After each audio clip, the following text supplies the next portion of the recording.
देख रहे हैं डे एंड नाइट न्यूज, निष्पक्ष और निडर।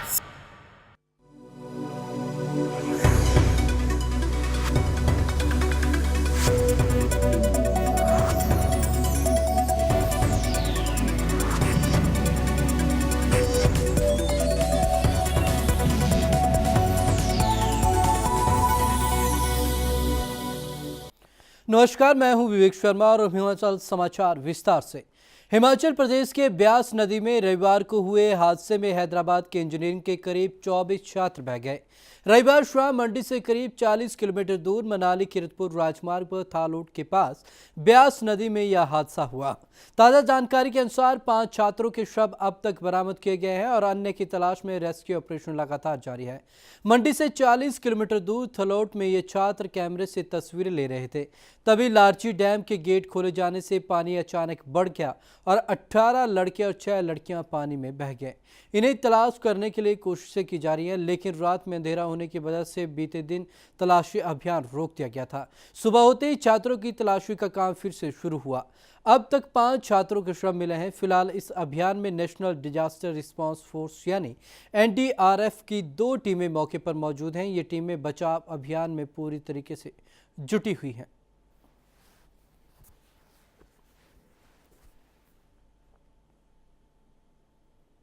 इस दर्दनाक घटना ने कई घरों के चिराग हमेशा के लिए बुझा दिए। एजुकेशन टूर पर निकले हैदराबाद के इंजीनियरिंग कॉलेज के 24 छात्रों के लिए थोड़ी सी मस्ती उनकी जान पर भारी पड़ गई।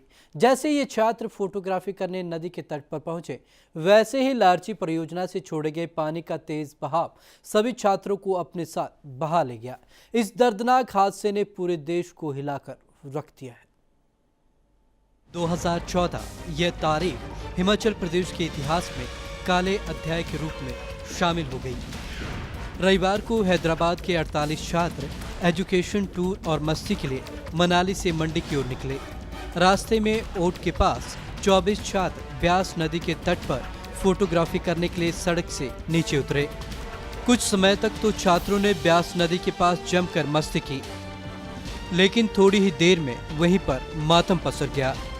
कुल्लू के लारजी हाइड्रो पावर प्रोजेक्ट से छोड़े गए पानी के तेज बहाव ने सभी 24 जिंदगियों को अपनी चपेट में ले लिया।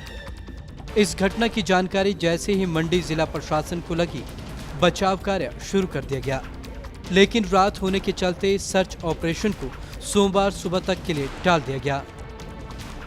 सुबह होते ही गोताखोरों ने घटनास्थल से थोड़ा आगे पंडोर डैम में छात्रों की तलाश शुरू की।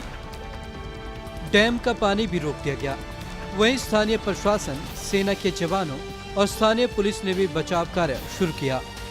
सोमवार सुबह से शाम तक 5 छात्रों के शवों को बरामद किया गया, जबकि बाकी लापता छात्रों का अब तक कोई सुराग नहीं मिल पाया है।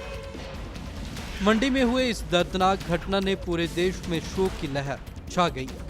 सोमवार सुबह राज्य के मुख्यमंत्री वीरभद्र सिंह सहित कई कैबिनेट मंत्री और केंद्रीय शिक्षा मंत्री स्मृति ईरानी भी राहत कार्य और सर्च ऑपरेशन का जायजा लेने के लिए घटनास्थल पर पहुंची। मुख्यमंत्री वीरभद्र सिंह ने इस घटना पर शोक प्रकट करते हुए घटना को दुर्भाग्यपूर्ण करार दिया और मामले की कमिश्नर स्तरीय जांच के आदेश दिए हैं। इस मामले में लारची परियोजना के 3 कर्मचारियों को भी प्रभाव से निलंबित कर दिया गया। ये बड़े दुख की बात है कि कल मंडी जिला में थलौट के पास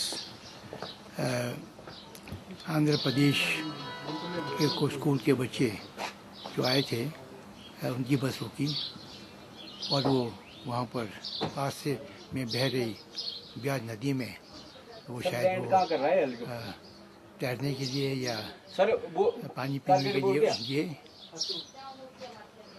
और जिसकी वजह से जो है एकदम पीछे से पानी का बहाव बढ़ा और बच्चे बह गए। और ये किस कारण हुआ है, इसके बारे में जांच की जा रही है और हमने डिविजनल कमिश्नर मंडी को आदेश दिया है कि वो इस सारे मामले की छानबीन करके रिपोर्ट पेश करें। इस दर्दनाक हादसे के बाद प्रदेश के पूर्व मुख्यमंत्री प्रेम कुमार धूमल ने भी दुख जताया है। धूमल ने कहा कि देश ने 25 इंजीनियरों को खो दिया है। धूमल ने राज्य सरकार की सुरक्षा प्रणाली पर भी सवाल खड़े किए। ह्यूमन वैल्यूज़ के हिसाब से ये सारे देश के लिए दुखद घटना है। इस देश के लगभग 25 होनहार जो इंजीनियर हो सकते थे वो हमने खोए हैं, उनके माँ बाप ने अपने बच्चे खोए हैं। मंडी से भाजपा के सांसद रामस्वरूप शर्मा ने ब्यास नदी में हुए इस हादसे में दुख व्यक्त किया। रामस्वरूप ने कहा कि मामले में डैम से पानी छोड़ने वाले लापरवाह इंजीनियर को सस्पेंड कर दिया गया है। अगर ऐसा हुआ है तो बहुत बड़ी लापरवाही प्रशासन अपने बिजली बोर्ड ने की है और बाकायदा 3-4 हूटर बजाए जाते हैं, पेपर में निकाला जाता है कि पानी छोड़ा जाएगा। अचानक इस तरह पानी छोड़ना ये बहुत बड़ी लापरवाही है और जो जानकारी मिली है उस इंजीनियर को, पूरे स्टाफ को सस्पेंड किया है, लेकिन फिर भी इस पर छानबीन जारी है और जो कड़े कदम उठाने चाहिए जो उठाए जाएंगे। वहीं बीजेपी ने भी इस घटना को बेहद दुखद बताते हुए इस मामले की गंभीरता से जांच कराने की मांग की है। हिमाचल के पूर्व मुख्यमंत्री और कांगड़ा से बीजेपी के सांसद शांता कुमार ने घटना के लिए लारजी परियोजना की लापरवाही को मात्र वजह करार दिया। शांता कुमार ने कहा कि पानी छोड़े जाने से पहले इसकी जानकारी अलग अलग माध्यमों से देनी चाहिए थी, लेकिन ऐसा नहीं किया गया, जिसके चलते 24 छात्रों को इसका खामियाजा उठाना पड़ा। बहुत दुखदायी घटना है, सुनकर के एकदम दिल दहल गया। इतने घरों के बच्चे सैर करने आए और इस प्रकार उनका जो जीवन का अंत हुआ। अब ये कैसे हुआ पूरी जानकारी तो बाद में मिलेगी, लेकिन इस प्रकार जब इतना पानी आना है जिसके बहाव में कोई टिक नहीं सकता, उससे पहले पूरी सूचना, पूरा इंतजाम, पूरी सावधानी रखी जानी चाहिए थी। उधर हिमाचल प्रदेश के बागवानी मंत्री विद्या स्टोक्स ने भी इस घटना पर गहरा शोक प्रकट करते हुए दोषियों पर सख्त कार्रवाई करने की मांग की है। विद्या स्टोक्स ने इस पूरी घटना को दुखद होने के साथ ही शर्मनाक भी करार दिया। बहुत शर्मनाक भी है, दुखदाई भी है। शर्मनाक इसलिए कि जो ऑफिसर्स वहाँ पे जो एम्प्लॉय किए हुए हैं, जिन्होंने देखना है, काम करना है, तो उसको तो कम से कम उनको अपनी जिम्मेवारी को समझना तो चाहिए। सरकार को क्या पता लग रहा है कि ऐसे बेवकूफ़ाना काम कर रहे हैं। कम से कम जो जिम्मेवारी उनकी, उनको समझना चाहिए और उसके ऊपर ज़रूर उसके ऊपर कोई पनिशमेंट होनी चाहिए। बेहद दर्दनाक हादसे में अपनों को गवा चुके हैदराबाद के छात्रों ने राज्य सरकार और प्रशासन पर आरोप लगाया है। छात्रों ने कहा है कि प्रशासन ने बचाव का काम देरी से शुरू किया। Just want to give a message to the parents out there that rescue operations here, though they happened quite late, the government and the police here didn't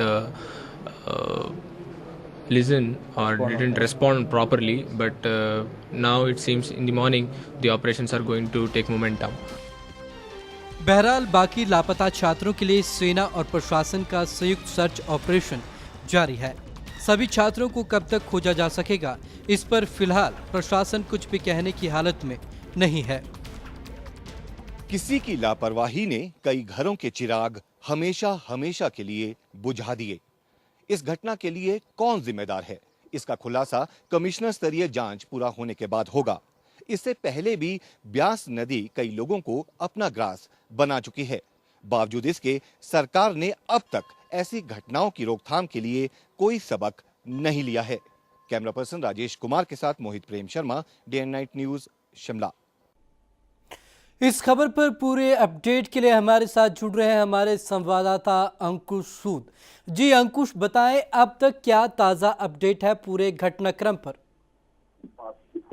दुखद घटना की वजह के कारण आज यहाँ मातम छाया रहा। मंडी बाजार जो है उसे भी जो है व्यापार मंडल ने बंद कर दिया था और रात को यहाँ शाम को लोगों ने कैंडल मार्च भी निकाला है। इसके साथ ही केंद्रीय मंत्री सिविल एविएशन मिनिस्टर स्वयं आए थे बुनकर बच्चों को ले जाने के लिए, हैदराबाद वापस ले जाने के लिए। और प्रदेश उच्च न्यायालय ने भी इस घटना को देखते हुए सुओ मोटो के तहत प्रदेश सरकार को 1 महीने का समय दिया है कि उसमें वो अपनी स्टेटस रिपोर्ट फाइल करें इस घटना को लेकर। विवेक जी अंकुश, आपसे जानना चाहूंगा क्या सर्च ऑपरेशन आज रात को भी चलेगा? जी, अभी रात के समय ऑपरेशन को कम कर दिया गया है और लगभग बंद ही कर दिया गया है, क्योंकि गोताखोरों को इस समय नीचे जाने में दिक्कत रहती है। और क्योंकि आजकल गर्मी का मौसम चल रहा है, बीच में पानी बढ़ने की भी आशंका रहेगी, इस करके जो है ऑपरेशन रात को अभी स्थगित कर दिया गया है। अब कल सुबह जो है 5 या 6 बजे के करीब जब अंधेरा छंट जाएगा, उस समय ये दोबारा शुरू होगा। जी अंकुश, आपसे जानना चाहेंगे कि क्या अब तक कोई किसी और छात्र का शव भी यहाँ पर बरामद हुआ है? विवेक, नहीं, अभी सिर्फ जो सुबह 4 शव मिले थे उतने ही बरामद हुए हैं, उससे आगे कोई सफलता नहीं मिली है। जी अंकुश, यहाँ पर आपसे जानना चाहूँगा, क्या पानी का बहाव कम कर दिया गया है या पानी का बहाव यहाँ पर तेज है, जिस वजह से छात्रों के शव अब तक नहीं मिल पा रहे हैं? जी, जैसा कि हमने आपको पहले भी बताया था कि पिछले 4-5 दिनों में 5 से 6 डिग्री तापमान बढ़ा है, जिसके कारण पहाड़ों पे बर्फ पिघल रहा है और पानी जो है वो नेचुरल तौर पे बढ़ा हुआ है। सामान्य से थोड़ा ज्यादा पानी है और मटमैला पानी है। यही कारण है कि पानी में अंदर नजर नहीं आ रहा है और जो शवों को निकालने में कठिनाई आ रही है। इसके लिए आर्मी और बीबीएमबी के और एनडीआरएफ के डाइवर्स खास तौर पे बुलाए गए हैं, जो इसे नीचे जाकर, पानी में नीचे जाकर शवों को तलाश करने का प्रयास कर रहे हैं। विवेक जी अंकुश, तमाम जानकारी के लिए आपका बहुत बहुत धन्यवाद। तो ये थे हमारे संवाददाता अंकुश सूद, जो बता रहे थे कि पानी का जल स्तर बढ़ने के कारण अब तक किसी और छात्र का शव यहाँ पर बरामद नहीं किया जा सका है, क्योंकि गर्मी की वजह से ऊपरी क्षेत्रों में बर्फ पिघल रही है, जिसके वजह से पानी का बहाव भी तेज है। मंडी में हुए इस दर्दनाक हादसे के बाद राजनीतिक गलियारों में भी हलचल है। मुख्यमंत्री वीरभद्र सिंह दुर्घटना स्थल पर पहुंचे और उन्होंने राहत कार्य का जायजा लिया। वीरभद्र सिंह के अलावा घटनास्थल पर केंद्रीय मानव संसाधन विकास मंत्री स्मृति ईरानी भी पहुंची। इस हादसे पर क्या कहा किस नेता ने, आइए सुनाते हैं। बहुत दुर्भाग्यपूर्ण दुर्घटना हुई है ये, और पहला मौका है जबकि इस स्थल के ऊपर और स्थान के ऊपर ऐसी दुर्घटना हुई है। आप जानते हैं कुल्लू मनाली की जो सड़क है बहुत बिजी रोड है, हजारों बसें रोज अप एंड डाउन जाती हैं। आज तक कभी ऐसी दुर्घटना नहीं हुई है, ये पहली बार है ये हुआ है। और चाहे जो बस के सवारी स्टूडेंट्स थे, उनके साथ जो टीचर्स थे, उनको भी नेसेसरी प्रिकॉशन जो है वो बरतना चाहिए था। मगर मैं किसी पर ब्लेम डालने के लिए तैयार नहीं हूँ। ये दुर्घटना हुई है, बहुत शर्मनाक भी है, दुखदाई भी है। शर्मनाक इसलिए कि जो ऑफिसर्स वहाँ पे जो एम्प्लॉय किए हुए हैं, जिन्होंने देखना है, काम करना है, तो उसको तो कम से कम उनको अपनी जिम्मेवारी को समझना तो चाहिए। सरकार को क्या पता लग रहा है कि ऐसे बेवकूफ़ाना काम कर रहे हैं? कम से कम जो एक जिम्मेवारी उनकी, उनको समझना चाहिए और उसके ऊपर ज़रूर उसके ऊपर कोई पनिशमेंट होनी चाहिए। मौज मस्ती करने के लिए जो छात्र आए हुए थे, दुर्भाग्यपूर्ण दुर्घटना में उनका निधन हुआ है। मैं उनके परिवारों के प्रति हार्दिक संवेदना व्यक्त करता हूं और इस तरह की दुर्घटनाएं भविष्य में ना हो। मेरा सुझाव रहेगा कि केवल वर्बल वार्निंग से नहीं, केवल शोर करने से ही नहीं कि पानी छोड़ा जा रहा है, कोई हूटर सिस्टम वहाँ पे उनको सेटअप करना चाहिए। अगर ऐसा हुआ है तो बहुत बड़ी लापरवाही प्रशासन अपने बिजली बोर्ड ने की है और बाकायदा 3-4 हूटर बजाए जाते हैं, पेपर में निकाला जाता है कि पानी छोड़ा जाएगा। अचानक इस तरह पानी छोड़ना ये बहुत बड़ी लापरवाही है और जो जानकारी मिली है उस इंजीनियर को, पूरे स्टाफ को सस्पेंड किया है। इतने घरों के बच्चे सैर करने आए और इस प्रकार उनका जो जीवन का अंत हुआ। अब ये कैसे हुआ पूरी जानकारी तो बाद में मिलेगी, लेकिन इस प्रकार जब इतना पानी आना है जिसके बहाव में कोई टिक नहीं सकता, उससे पहले पूरी सूचना, पूरा इंतजाम, पूरी सावधानी रखी जानी चाहिए थी। कल रात को मुझे जब इस दुर्घटना के बारे में सूचना मिली, तत्काल हमने हिमाचल प्रदेश सरकार में शिक्षा मंत्री से संपर्क किया। केंद्र की ओर से सभी सपोर्ट, सभी सहायता का आश्वासन भी दिया। मैं जितने भी लोगों ने अपने परिजनों को खोया है उनके प्रति अपनी सहानुभूति व्यक्त करती हूं और मृतकों को श्रद्धांजलि देती हूं। प्रशासन भी सख्त हुआ। लारजी के आरई समेत 3 कर्मचारियों को निलंबित कर दिया गया। कमिश्नर स्तर की जांच के आदेश दे दिए गए। ब्यास नदी में कल 24 छात्र बह गए थे। इस दौरान एक टूर ऑपरेटर भी तेज पानी के बहाव में यहां पर बह गया है।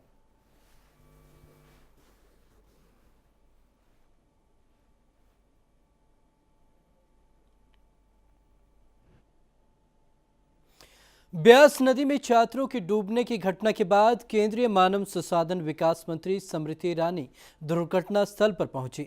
चिंता जताते हुए उन्होंने कहा कि राज्य को केंद्र की ओर से हर संभव मदद दी जाएगी। आप तस्वीरों में साफ तौर पर देख सकते हैं कि स्मृति ईरानी घटनास्थल पर स्वयं पहुंची और उन्होंने यहां पर राहत और बचाव कार्यों का भी जायजा लिया।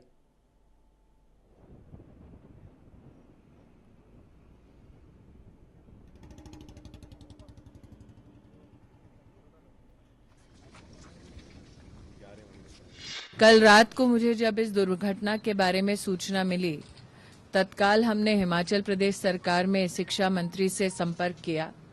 केंद्र की ओर से सभी सपोर्ट, सभी सहायता का आश्वासन भी दिया। मैं जितने भी लोगों ने अपने परिजनों को खोया है, उनके प्रति अपनी सहानुभूति व्यक्त करती हूं और मृतकों को श्रद्धांजलि देती हूं।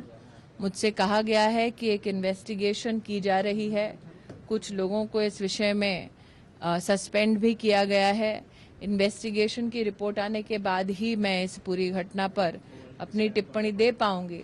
लेकिन अभी हमारी चिंता ये है कि जो हमारे सर्वाइवर्स हैं, उन्हें जल्द से जल्द उन्हें उनके घर तक, उनके होम स्टेट तक हम भेजने में अपनी ओर से जितनी सहायता दे सकें, वो सहायता देने की हम तैयारी कर रहे हैं। आइए अब आपको उन छात्रों के नाम दिखाते हैं जो इस दुखद हादसे का शिकार हुए।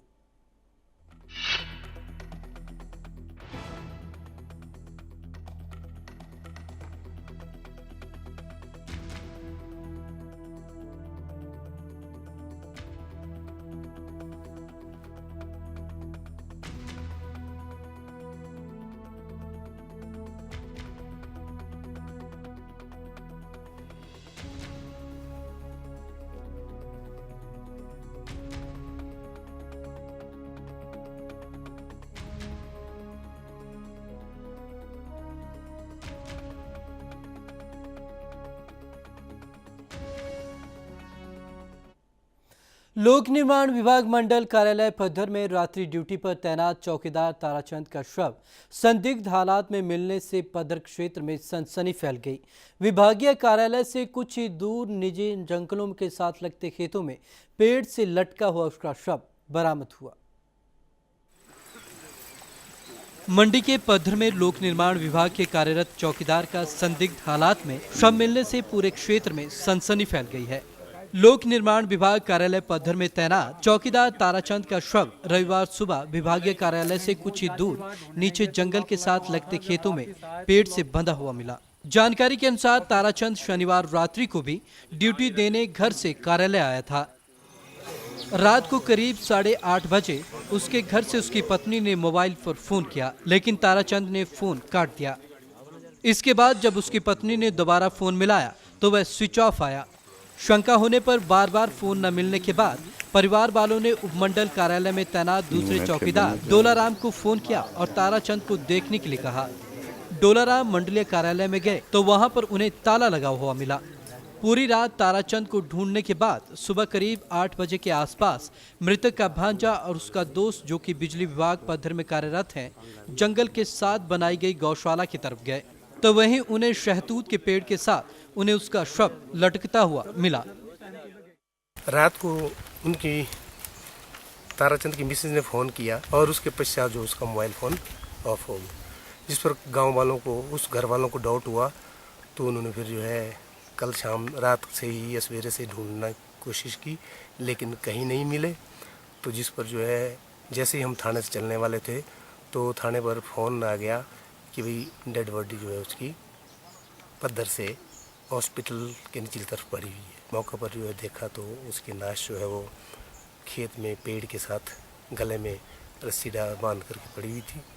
और मौका पर जो हमने पूरा प्रॉपर चेक किया और DYSP हेडक्वार्टर श्री हरीश कुमार जी और फॉरेंसिक टीम भी मौके पर आई है और मौका का जो है बारीकी से निरीक्षण किया जा रहा है।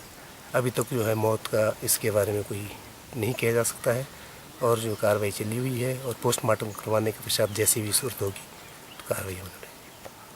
उधर मृतक के परिजनों और उनके संबंधी प्रेम सिंह और भतीजे रणबीर का कहना है कि ताराचंद का मर्डर हुआ है। उन्होंने गांव के ही एक युवक पर शक जाहिर करते हुए कहा कि हो सकता है कि इस मामले में उसका हाथ हो। वह युवक ताराचंद को पहले से ही जान की मारने की धमकी देता रहता था। हमारे को जान से मारने की धमकी देता है। अच्छा। बार बार से कि हम तुम्हारे को मार देंगे। रंजिश कोसनी हमारे पेड़ का घास निकालता है, हमारे पेड़ को काटता है। अच्छा। और एक हफ्ता पहले फिर से इन्होंने खुद ही कंप्लेंट करवाई थी थाना पुलिस चौकी में उसके खिलाफ। हाँ जी। अच्छा। तो हमारे ऊपर कोई केस नहीं आता ना, कोई हमारे ऊपर कोई बुलाता थाने में नहीं कि केस का समझौता करवाता है कोई। तो आपको क्या लग रहा है? हमारे को शक के आधार पर इसका मर्डर किया गया है। पुलिस द्वारा मृतक का शव पोस्टमार्टम करवाने के लिए क्षेत्रीय अस्पताल मंडी भेज दिया गया है। डे एंड नाइट न्यूज के लिए मंडी से मोहित प्रेम शर्मा की रिपोर्ट। हिमाचल समाचार में अब तक के लिए बस इतना ही। विवेक शर्मा को दीजिए इजाजत। नमस्कार। खबरों की दुनिया में आइए, हमारे साथ कहीं भी और कभी भी जुड़िए। हम मिलेंगे फेसबुक पर, हम दिखेंगे यूट्यूब पर, हमें फॉलो कीजिए ट्विटर पर। खबरों के साथ बने रहिए रात दिन।